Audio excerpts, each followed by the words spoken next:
Mother Jones wrote an extremely favorable article about Michael Bolton because they didn't know what else to do. But a lot of people are pointing to the example of the so-called Real ID Act, which was opposed by a lot of states. A couple dozen states simply said, we're not going to enforce this thing. And we had the bad Napolitano, Janet Napolitano, no relation. We had her say not long ago, the reason that that act failed was that the states refused to comply. Isn't that interesting? In California, on the medical marijuana issue, what's particularly significant there is that the Supreme Court ruled against them. Said, no, no, you can't do this. And the Ninth Circuit later ruled against them when it came up again, and the Justice Department was against them. And the California basically said, okay, yeah, we heard you. And then they went ahead and did it anyway.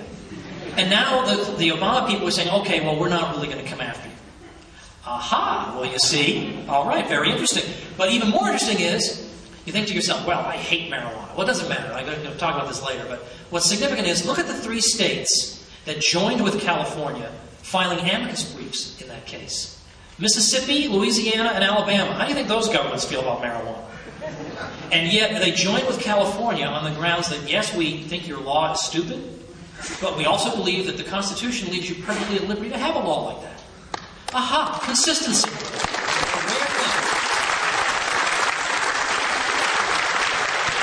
So, the million-dollar question. The wolves.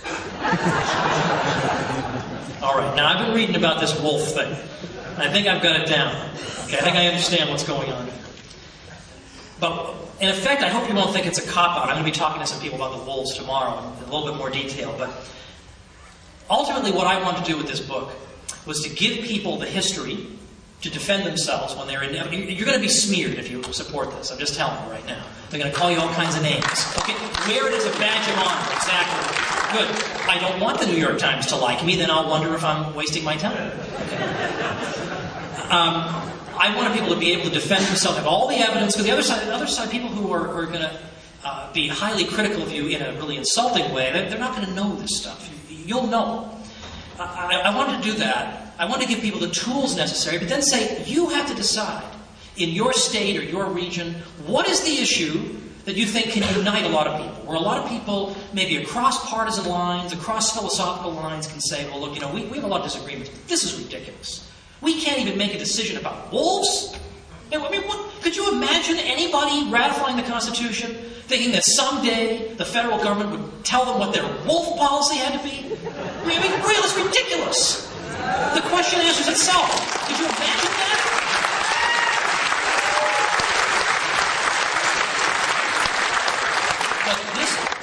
But every state has got to decide for itself. The possible costs, the possible benefits, the likely outcomes. Can it indeed work out the way other things have worked out, where the federal government just finally decides, look, it's a complete PR disaster to go fight against states over wolves, when the whole state is going to be united against us. We're going to look... Nobody ever wants to fight against the local sheriff. No president ever wants to have a showdown with the sheriff. It is a lose-lose situation, because everybody loves the sheriff. This is a situation they don't want to be in. So will some type of fait accompli be worked out? No, I think that's at least likely. But this is not a decision that I can make. You can think about it and say, what I would suggest is to see Idaho and Montana and Wyoming constituting a solid front together. Because people say, well, wouldn't the federal government just take our money? I mean, sure, they're obviously not going to send tanks in. They're in the middle of spreading democracy around the world. They're saying, excuse me 1 minute, we just need to suppress a wolf insurrection in our country. It's not very good public relations for the federal government. That's not going to happen. But okay, but they might take our federal money away. Okay, but they didn't take any money away over the Real ID Act. They haven't taken anything away from California, which, well, California, you'd be taking blood from a stone. So on the one hand, you could just bankrupt yourself so much there'd be nothing left in the till. But they would, in other words, they would maybe not give you money for X, Y, and Z that you're expecting to get. But that's precisely why I think there's strength in numbers here. I mean, the federal government, thanks to the 16th and the 17th Amendments, in some ways has the states right where it wants them. But there's always strength in numbers. If a whole bunch of states say, look, that is it. I mean, obviously we know if we do nothing, it's just going to go on and on like this. where people in the central government just do more and more perverse things. Things get worse and worse and worse. The debt gets worse. Everything gets worse.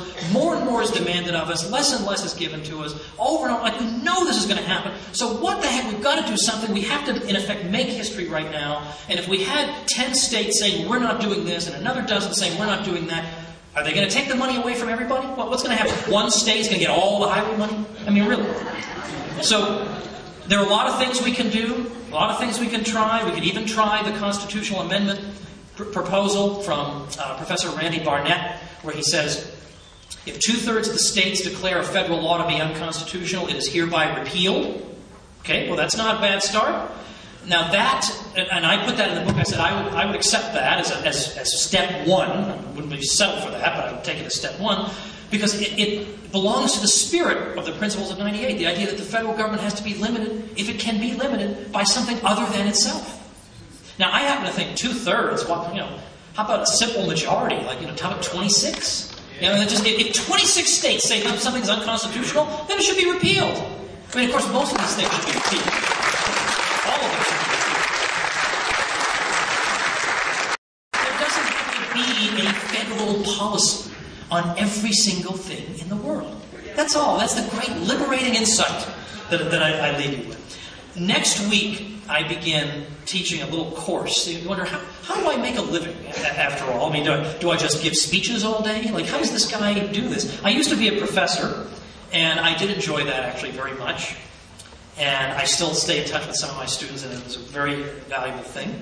But now I enjoy being able to do a lot of things. I do a lot of speaking, I do a lot of writing, and I teach online via the Mises Academy, where we offer courses, and you can sit there in your room, your home, and if for some reason you wanted to do this, you could actually have me sort of, in effect, coming into your own living room and yammering at you once a week for the duration of the course.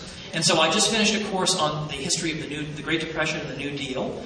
And so I had about 160 people, all different parts of the country. Here I am in rural Kansas, in a house that almost didn't qualify for high-speed internet. It was unbelievable. I was thinking, oh my gosh, I just spent all this money in this house. We're so remote, we can't even get high-speed internet. But thank goodness, by a thread, we got it. And so for me, in my home office there, I'm able to reach all these people.